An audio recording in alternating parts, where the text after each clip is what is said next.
In early 2026, President Donald Trump sent shockwaves through the defense world with a bold and controversial move. He slashed future orders for the F-35 Lightning II, the Pentagon's most expensive and ambitious fighter jet program. Years of mounting frustration over the jet's soaring costs, endless delays and maintenance nightmares had finally reached a breaking point for both the military and the White House. Trump's executive order didn't just cut jet orders, it went further, blocking Lockheed Martin and other major contractors from paying dividends or buying back stock until they fixed production and logistics issues that had plagued the program for years. The Pentagon was also ordered to tie executive pay directly to performance metrics, not just stock prices, in a bid to force accountability at the highest levels. Defense stocks, especially Lockheed Martin, tumbled instantly as Wall Street digested the news. Just months before, Lockheed had raised its dividend, signaling confidence to investors. The company had also announced a $2 billion buyback, now abruptly frozen by the administration's order. The message from Washington was unmistakable. No more blank checks for underperforming defense projects, no matter how big or politically connected. The F-35, once hailed as the future of American air power, now stood as the symbol of a broken procurement system in desperate need of reform. With lifetime costs soaring past a staggering $1 trillion and jets plagued by persistent maintenance issues, the administration demanded a painful but necessary overhaul of the entire program. The new rules prioritized real factory output and operational readiness over Wall Street maneuvering and financial engineering. Trump's doctrine was simple and direct. Taxpayers deserve results, not excuses, and the era of unchecked spending was over. The business of building America's arsenal was about to change, dramatically, with accountability and performance now at the forefront of national defense. The F-35's problems are legendary: sky-high costs, chronic delays, and relentless maintenance headaches that never seem to end. Its $1.7 trillion lifetime price tag is truly staggering, but keeping it flying is even more expensive and challenging. Production delays force air forces to keep old jets flying longer, complicating both strategy and readiness. The jet's advanced tech means it spends too much time grounded for repairs and frequent software updates. Danish officials report F-35s are down for maintenance half the time or even more. The ALIS logistics system, meant to streamline support, often creates more problems than it actually solves. These issues limit how many jets nations can afford and operate, fueling the ongoing search for alternatives. The F-35's promise is real, but its practical shortcomings are impossible to ignore. The F-35's troubles are shaking allies' confidence. Switzerland, citing rising costs, cut its order from 36 to 30 jets and is now eyeing European air defense systems to diversify. This move reflects a growing trend nations hedging against over-reliance on a single, expensive platform. Canada, meanwhile, is deep in debate over its F-35 commitment. Only 16 of 88 jets delivered so far. Concerns over cost, maintenance, and operational independence have opened the door to alternatives. The Swedish Saab Gripen is now a serious contender. Ottawa is considering a mixed fleet, fewer F-35s, supplemented by Gripens for affordability and reliability. For Canada, it's about more than jets, it's about a sustainable, independent defense posture. The F-35 struggles are forcing allies to rethink their future in the skies. Enter the Saab Gripen, a Swedish fighter built for efficiency, reliability, and affordability. Unlike the F-35's focus on stealth, the Gripen is designed for easy maintenance and rapid turnaround, even in harsh conditions. Its lower purchase and operating costs let nations buy more jets and fly them more often. The Gripen can be serviced by small teams, refueled and rearmed in minutes, and doesn't need a vast logistics network. This rugged simplicity means higher readiness and operational independence. The latest Gripen E-Packs advanced radar, electronic warfare, and modern weapons, competitive, if not stealthy. For many countries, the Gripen's blend of capability and cost-effectiveness is a smarter, more sustainable choice. Saab's pitch: a modern air force without breaking the bank. As F-35 headaches mount, the Gripen's appeal is only growing. The F-35 versus Gripen debate is as political as it is technical. Beneath the surface of fighter jet specifications and performance charts, a much larger contest is unfolding, one that pits national interests, alliances, and sovereignty against each other. The US insists only the F-35 guarantees seamless NATO and NORAD integration, warning Canada that choosing Gripen could weaken its role in continental defense. American officials argue that interoperability is not just about technology, but about trust and shared command structures. US officials have even hinted at revisiting NORAD agreements if Canada drops the F-35. This signals that the stakes go far beyond aircraft selection. They touch on the very foundation of North American security cooperation. Many see this as political pressure, not just technical concern. The debate has spilled into public discourse, with analysts and politicians questioning whether Canada's defense decisions are truly independent. Yet, the Gripen is fully compatible with NATO's Link 16 data network and has proven interoperability in joint exercises. Swedish and other European air forces have demonstrated that the Gripen can operate seamlessly alongside Allied jets. Swedish Gripens and Danish F-35s have already flown and shared data together over Iceland, showing that technical barriers can be overcome when there is political will. Still, the US controls the cryptographic keys to Link 16, meaning it could restrict access as leverage. This control gives Washington a powerful tool to influence Allied operations. This is the real power play. Technical compatibility exists, but political control remains with Washington. The ability to grant or deny access to critical systems is a form of strategic leverage. For countries like Canada, the choice is about more than jets. It's about sovereignty versus alliance dependence. Every decision shapes the nation's future role on the world stage.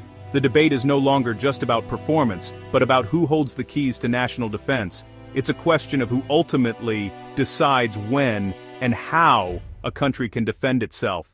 The F-35 offers deep integration, but at the cost of autonomy. For some, this trade-off is worth the security guarantees it brings. The Gripen offers independence, but with potential political risks. In the end, the choice reflects a nation's priorities: security through partnership or sovereignty through self-reliance. Despite criticism, the F-35 is proving itself in combat. In 2026, an Israeli F-35I scored the jet's first air-to-air kill, downing an Iranian aircraft over Tehran. British F-35s have destroyed hostile drones in the Middle East, showcasing versatility and advanced sensors. These successes are powerful proof that the F-35's investment is delivering real-world results. Its stealth and sensor fusion allow it to operate where older jets can't, gathering and sharing critical battlefield data. The F-35 acts as a force multiplier, making every Allied asset more effective. For nations facing high-end threats, these capabilities may be non-negotiable. The Gripen is cheaper and reliable, but can't match the F-35's stealth and networked warfare. Recent combat wins are more than military victories. They're potent marketing for Lockheed Martin. The F-35's battlefield performance is reshaping the procurement debate. The global fighter market faces a stark choice: F-35 or Gripen. These two jets represent not just different aircraft, but entirely different philosophies about air power, alliances, and national independence. The F-35 offers unmatched stealth, cutting-edge sensors, and seamless integration with the US military network, making it a formidable force on the battlefield. But this comes at enormous cost, both financially and in terms of long-term dependency on American support and technology. The Gripen delivers modern capability, proven reliability, and operational independence at a fraction of the price. Its design emphasizes ease of maintenance and flexibility, allowing smaller nations to sustain their own air forces without outside help. Buying the F-35 means joining a US-led ecosystem with all its benefits, shared intelligence, and powerful alliances, but also with strings attached that can limit a nation's autonomy. The Gripen, from neutral Sweden, offers a path to diversify suppliers and reduce strategic vulnerability, giving countries more freedom to chart their own defense policies. The right answer depends on each nation's unique threats, budget realities, and long-term priorities. There's no one-size-fits-all solution in this high-stakes decision. Is it better to have a few exquisite, stealthy jets, or a larger, more affordable, independent force that can be sustained and deployed flexibly? As Trump's policies force a reckoning and allies reconsider their options, the question of which fighter to choose becomes more urgent than ever before. The F-35 is a technological marvel, a symbol of American power projection, but the Gripen may be the smarter choice for nations seeking true control and flexibility in their defense strategies. The future of air power is up for grabs, and the world is watching closely as nations make their pivotal choices. As news broke of Trump's decision to slash F-35 orders, the global security landscape shifted overnight. NATO allies, long accustomed to American air power anchoring the alliance, found themselves facing uncertainty. In European capitals, defense ministers scrambled to assess what a smaller U.S. F-35 fleet would mean for joint operations and shared deterrence. Some, like Poland and the Netherlands, doubled down on their F-35 commitments, hoping to fill the gap and maintain interoperability. Others, including Germany and Spain, began quietly exploring alternatives, wary of over-reliance on a program now subject to American political whims. The ripple effects reached far beyond NATO. In Moscow and Beijing, military analysts pored over the announcement, recalculating their own strategies. Russia touted the decision as proof of Western disarray, while China seized the moment to promote its indigenous fighter programs to nations wary of U.S. reliability. For smaller countries caught between superpowers, Trump's move was a wake-up call, underscoring the risks of putting all their eggs in one American basket. The message was clear. The era of guaranteed U.S. air dominance and unquestioned transatlantic defense cooperation was no longer assured. As allies and adversaries alike recalibrated their plans, one thing became certain. The future of global air power would be shaped not just by technology or budgets, but by politics and trust on the world stage. While the F-35 program faced turbulence, another fighter quietly expanded its reach, the Swedish-made Gripen. Countries seeking a reliable, cost-effective alternative began looking north. In Brazil, the Air Force embraced the Gripen E, touting its advanced avionics and adaptability. Brazilian pilots praised its agility in joint exercises, and local industry benefited from technology transfer deals that created jobs and expertise at home. Meanwhile, Hungary and the Czech Republic made the Gripen the backbone of their air defense. Both nations reported high sortie rates, low maintenance costs, and seamless integration with NATO operations, proving that smaller budgets didn't have to mean diminished capabilities. South Africa, too, found success with the Gripen, using it for border patrols and rapid response missions across challenging terrain. Sweden's approach to export deals was also a game-changer. Rather than locking buyers into restrictive contracts, Saab offered flexible terms and local partnership opportunities. This openness helped the Gripen land deals not just in Europe and South America, but also in Asia, where Thailand's Air Force became a regional Gripen operator. The message was clear. In a world of shifting alliances and uncertain supply chains, the Gripen offered a proven, pragmatic path to air power, one that prioritized operational independence and adaptability over one-size-fits-all solutions. As nations pivoted away from the F-35, the impact rippled far beyond military airfields. The United States, home to the program's sprawling supply chain, began to feel the economic aftershocks. With each canceled or reduced order, thousands of jobs tied to manufacturing, maintenance, and high-tech components hung in the balance. Small suppliers, often reliant on a single contract, faced uncertainty, while major defense contractors braced for shrinking profit margins and potential layoffs. Globally, allied industries that had invested in F-35 production, hoping for decades of steady work, suddenly confronted a new reality. Countries like the UK, Italy, and Australia, which had built specialized facilities and trained skilled workforces, now weighed the long-term viability of their investments. The anticipated trickle-down benefits, from local subcontractors to advanced research centers, came under threat. Meanwhile, competitors like Saab, Dassault, and Boeing saw new opportunities. As the F-35's dominance wavered, they ramped up marketing, promising not just capable aircraft but also local jobs, technology sharing, and industrial partnerships. This shift forced governments to reconsider not just what they buy, but who benefits from those purchases. In the end, the changing fortunes of the F-35 revealed a broader truth: modern fighter jets are more than machines of war. They are engines of economic influence, shaping industries, alliances, and livelihoods around the globe. While politicians and economists debated the merits of the F-35 and the Gripen on paper, another crucial perspective emerged from those who know these jets best: the pilots. In Air Force bases from Arizona to Sweden, pilots put both aircraft through their paces in training missions and high-stakes simulations. Seasoned aviators describe the F-35's cockpit as a marvel of modern technology, a digital glass canopy brimming with information, sensors, and artificial intelligence support. "You feel like you're flying a spaceship," one U.S. pilot remarked, but with all its data and automation, some reported a steep learning curve and a sense of disconnection from the raw sensation of flight. "It's powerful, but sometimes it feels like you're managing a system, not flying a jet."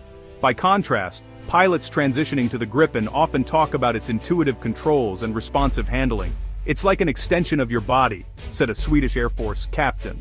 The Gripen's agility and straightforward systems allowed for quicker mastery, especially in dogfight drills and complex air maneuvers. In simulated combat, Gripen pilots highlighted the jet's ability to rapidly adapt to changing scenarios, leveraging advanced electronic warfare suites and seamless communications. Both camps agreed on one point: pilot training is evolving. The F-35's reliance on simulated environments and virtual exercises has pushed air forces to rethink how they prepare for real-world missions. Meanwhile, the Gripen's lower operating costs mean more flight hours for trainees, offering valuable hands-on experience. Ultimately, the pilots' voices reveal that while technology and capability are vital, confidence, comfort, and adaptability in the cockpit can tip the scales in a fighter's favor. As air forces weigh their options, these first-hand accounts remind us that the future of air combat will be decided not just by machines, but by the people who fly them. As the debate between the F-35 and Gripen unfolds, a new question looms on the horizon. What does the future of air superiority truly look like? The battlefield is evolving at breakneck speed, shaped by technologies that once belonged to the realm of science fiction. Swarms of autonomous drones, hypersonic missiles, and artificial intelligence are already reshaping military doctrine. For the F-35, integration with these advanced systems is both a challenge and an opportunity. Its networked sensors and stealth capabilities make it a core player in next-generation warfare, acting as a flying command center that coordinates manned and unmanned assets alike. Yet, its complexity and cost spark ongoing debate. Can such a sophisticated jet adapt quickly enough to remain relevant in a world where software updates may matter more than raw speed? The Gripen, meanwhile, leans into agility and adaptability. Its open architecture allows for rapid upgrades, making it a nimble contender as threats evolve. As air forces around the globe look for flexible solutions, the Gripen's ability to integrate new weapons, sensors, and even collaborate with autonomous drones positions it as a fighter built for the unexpected. But the biggest shift may not be in the hardware at all. The rise of artificial intelligence and remote warfare means that the very definition of a fighter pilot is changing. Training programs are preparing aviators to command both jets and drone fleets, blending human intuition with machine precision. In this new era, success will hinge on more than just speed or stealth. It will depend on how quickly air forces can adapt, innovate, and outthink their rivals. As the F-35 and Gripen chart their paths into the future, the race for air superiority is far from over. The next chapter is just beginning, written by technology, strategy, and the relentless drive to stay one step ahead.